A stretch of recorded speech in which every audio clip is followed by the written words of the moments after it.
Alors Nam Tran, vous êtes à la tête de la Customer Experience de The Couple. Tout à fait. Donc pour nous situer un petit peu où en est The Couple, qui est une marque finalement assez jeune, est-ce que vous pouvez nous partager quelques faits et chiffres ? C'est vrai que c'est une marque jeune, on a seulement 12 ans, nous on a été créé en 2008, donc très jeune, une marque de prêt-à-porter française, comme son nom ne l'indique pas. Souvent les gens font un peu l'amalgame et pensent que c'est une marque anglo-saxonne, hein. Effectivement The Couple ça sonne pas très français. Nous on est jeunes mais on s'est quand même beaucoup développé, on a aujourd'hui plus de 360 points de vente qui sont répartis dans plus de 20 pays, donc dans le monde entier. On a plus de 1200 employés à travers le monde, hein, en comptant la force de vente également, des sites e-commerce qui sont traduits dans toutes les langues et qui sont accessibles également, et un vrai cap sur l'international. Et ça, on en parlera peut-être un peu plus tard, mais aujourd'hui, voilà, on veut se développer en Asie et sur l'Est de l'Europe.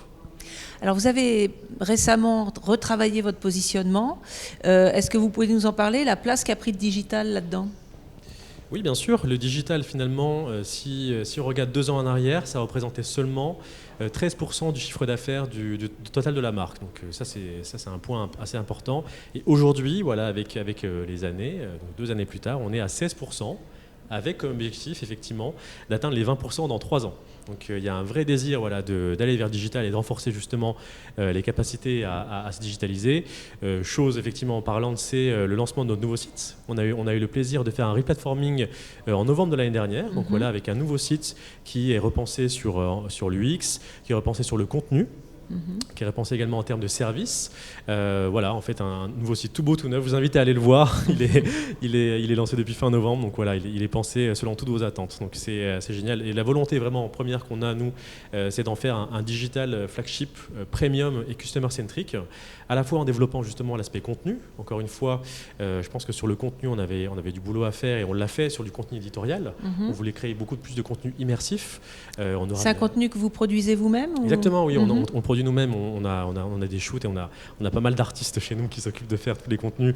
Mais effectivement, tout le contenu sur le site aujourd'hui, il va aussi être tourné vers de la vidéo. On a envie de tourner vers les vidéos. Aujourd'hui, les gens aiment bien se rendre compte de comment vit le produit, comment il est en mouvement. Donc forcément, on va faire du contenu plus vidéo, en tout cas sur le site. On va également penser service. Donc aujourd'hui, voilà, on est à l'ère du digital et de l'omnicanalité. On va lancer un service comme le Click and Go. Voilà, si je peux en parler un petit peu, c'est effectivement un nouveau service où aujourd'hui vous serez capable de commander un produit via notre site internet et de le réserver en boutique, et sous un créneau d'une heure, vous serez capable de repartir avec. Voilà, Click and Go, c'est comme son nom l'indique, hyper simple. Et après voilà, nous vraiment en termes de d'UX, on l'a basé sur les attentes clients. On a interrogé nos clients, voilà, on leur a demandé aujourd'hui qu'est-ce qui ne va pas. Forcément, il y a des choses à améliorer. Et en termes de navigation et d'UX, voilà, il est très axé en tout cas user content, et on aime bien voilà se dire que finalement voilà, il est basé sur les attentes de nos clients. D'accord, donc ça c'est pour la partie, on va dire, e-commerce. Il y a une autre partie dans le digital, c'est tout ce qui est autour de l'influence. Comment vous travaillez avec les influenceurs ? C'est devenu quelque chose de très important ? Oui, obligé. Je pense qu'effectivement aujourd'hui, pas que les millennials, mais je pense que tout le monde est sensible à cette notion d'influenceur. Aujourd'hui, on a 2 façons de le travailler. Je pense que nous, on fait beaucoup de gifting. Donc on va gifter nos influenceurs. Donc on va forcément sourcer des influenceurs qui ont une vraie histoire avec la marque. Donc à la fois en termes de valeur et en termes de positionnement. Donc on va sourcer à la fois des vrais influenceurs, dont des gros influenceurs qui auront des centaines de milliers, voire des millions de followers, mais également des micro-influenceurs, voilà, qui eux auront une communauté assez engagée. Ça nous plaît aussi, voilà, d'avoir des personnalités qui finalement, peut-être voilà, qu'ils ont 10, 15 000 abonnés, donc c'est ce qu'on appelle les micro-influenceurs, mais qui finalement ont un taux d'engagement qui est hyper engagé et hyper important. Donc voilà, on va le faire également sur... Alors j'ai un exemple en tête, on a lancé un nouveau sac l'hiver dernier. Et ce qu'on a fait, voilà, finalement, c'est qu'on a gifté, voilà, un certain nombre d'influenceurs, à la fois pour la notoriété de marque, forcément, mais également pour l'exposer à cette belle communauté, voilà, d'influenceurs.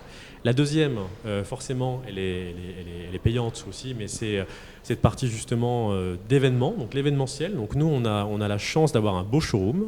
On a un très beau showroom, les locaux sont dans le 17e arrondissement. Ne venez pas tous, encore une fois, parce que sinon ça va déborder. Mais voilà, on a un beau showroom et on a la la chance de pouvoir faire des beaux événements dans ce showroom. Et 3 fois par an, on va organiser ce qu'on appelle des influenceurs rooms. Et c'est l'occasion d'inviter des beaux influenceurs, donc des gros comptes comme des petits comptes, comme je le disais auparavant. Ces influenceurs vont venir au siège et vont passer du temps avec les équipes de Couples via des petits ateliers. Donc on va faire de la personnalisation produit, on va faire de la fabrication de maroquinerie, ce genre de choses. Et finalement, on va digitaliser ce contenu. Donc on va le publier sur les réseaux sociaux. Les influenceurs vont le faire également via leur compte et ça fait de la bonne publicité pour la marque. Vous avez évoqué lors de votre intervention les advisors. Ce programme-là, est-ce que vous pouvez revenir un peu sur comment vous l'avez constitué ? Oui, tout à fait. Moi, ça part d'un constat simple. Aujourd'hui, les gens, en tout cas les pics de trafic sur un site, sont concentrés sur 3 grands temps forts. On va tous le matin sur Internet, on va tous le midi sur la pause déjeuner. Bon, moi je travaille sur la pause déjeuner, si mon patron m'entend. C'est ça. Sur Internet et le soir, également le soir, souvent quand vous rentrez chez vous, vous allez un peu naviguer sur vos sites. Et à ce moment-là, forcément, il n'y a personne qui travaille pour conseiller des gens. Si jamais il y a des personnes qui avaient besoin d'un conseil pour finaliser la vente, il n'y a personne effectivement pour leur parler et les aiguiller. Donc moi j'en ai parlé effectivement à mon partenaire Advice qui gère toute la partie live chat chez moi. Et ils sont venus avec une idée qui pour moi est vraiment un game changer, qui est de se dire aujourd'hui, sourçons des experts qui sont indépendants de la marque, donc qui ne sont pas des employés de Couples, et qui finalement, sur leur temps libre, donc comme vous et moi, c'est quoi votre marque préférée, Sandrine ? C'est quoi votre... The Couples, bien sûr. Voilà. Je vais vous engager, très bien. Donc on est quand même sur cette volonté de se dire, si vous et moi on aime une marque, on peut devenir les ambassadeurs de cette marque. Parce que finalement, on a des vraies valeurs, on a un discours qui est détaché en fait de finalement la force de vente. On n'est pas des employés de Couples, on est juste des passionnés de la marque. Et finalement, ces gens-là vont le faire sur leur temps libre. Donc vraiment instinctivement, donc le matin, peut-être le midi, peut-être le soir. Donc ça répond déjà à ces problèmes de disponibilité. Et ensuite, ça va apporter de l'authenticité. Donc c'est ce que je disais un peu dans ma conférence juste avant, c'est de se dire qu'aujourd'hui, les gens font confiance aux gens. Je pense que les personnes qui aujourd'hui sont accompagnées d'une manière différente, avec un ton différent et avec une façon d'accompagner vers l'achat qui est différente, parce qu'on parle encore à un passionné et qu'on ne parle pas forcément à un vendeur, ça va leur parler. Et ça va leur permettre justement de mieux convertir, de mieux faire confiance peut-être, effectivement, et de se sentir accompagnés vers l'achat. Et ces advisors, ils sont incentivés d'une façon ou d'une autre ? Oui, bien sûr. Il y a un business model qui est assez simple où ils sont rémunérés au contact. Okay. Donc forcément, je pense que c'est un win-win. Forcément, ils ont envie de se connecter pour avoir le plus de contacts possible. Donc forcément, ils vont traiter toutes les demandes. Il n'y a pas effectivement cette notion de CA qui est générée par les advisors. Donc forcément, ils ne vont pas se dire juste je traite que les demandes où je vais faire de l'argent. Non, ils vont prendre en compte également les demandes après-vente. Ils vont prendre toutes les demandes qui peuvent émaner de tous nos clients. Et effectivement, ils sont rémunérés au contact. Donc c'est un bon business model. Et ils sont combien ? Alors, nous, on le fait en France et à l'international. En France, ils sont 7. Vous avez 7 conseillers qui, effectivement, sont dédiés pour la France. Et là, on l'a lancé au UK. On l'a lancé au UK où ils sont 4. Voilà, il y a 4 personnes qui le font. Et le but, c'est de le déclencher et de l'expandre. Justement, ça se dit expandre, oui, je crois. L'étendre. L'étendre, justement, à l'international, donc sur les marchés, nos marchés les plus attractifs, comme l'Allemagne, par exemple. Voilà. Intéressant. Et ça crée de la communauté, ça crée de l'attachement. Dernière question, on a beaucoup parlé aujourd'hui, on parle très souvent de la transformation du rôle du magasin physique, plateforme logistique, showrooming, etc., expérience unique qu'on ne peut pas faire en ligne. Est-ce que vous avez un peu une vision à partager là-dessus sur le rôle du magasin ? Oui, tout à fait. Je pense que le rôle du magasin, finalement, il évolue avec les besoins du client. Aujourd'hui, on a développé justement des attentes clients suite au développement de ces nouveaux services omnicanaux, finalement. On se rend compte qu'on peut réserver en boutique une pièce, la prendre sous 1 heure. On peut se rendre compte qu'on peut suivre aujourd'hui sa livraison en temps réel. On peut voir le camion qui se déplace jusqu'à vous pour savoir exactement quand vous allez être livré. Et je pense que les attentes clients aujourd'hui ont changé et que la boutique de demain, déjà premièrement, elle doit être connectée, ça c'est sûr. Elle doit être omnicanale, vu qu'elle doit proposer également des services qui font le lien avec le digital, mais également se mettre au service du client. Donc vraiment, les besoins du client changent, encore une fois. Je pense à un exemple vraiment marquant, c'est cette notion de stock unifié.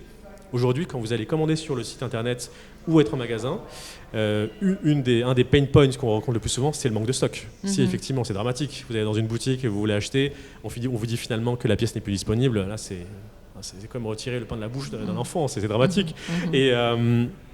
Et vraiment, voilà, on tend justement à ce que les boutiques jouent également ce rôle, de se dire qu'aujourd'hui, si effectivement il n'y a plus de stock sur le site internet et qu'on a du stock en boutique, eh bien, on va pouvoir aller piocher dans le stock de la boutique. La boutique va se mettre également dans cet ordre de marche, de se dire qu'aujourd'hui tout le monde est au service du client et on va pouvoir coaliser en boutique, envoyer la commande directement au domicile du client. Donc voilà, c'est cette notion de stock unifié qui arrive. Donc je pense que voilà, c'est un exemple parmi tant d'autres, mais je pense qu'aujourd'hui la boutique de demain, elle doit se mettre au service du client, encore une fois, qu'elle doit être connectée, digitale et omnicanal. Eh ben, on va suivre tout ça avec attention. Merci beaucoup, Namtran. Merci à vous.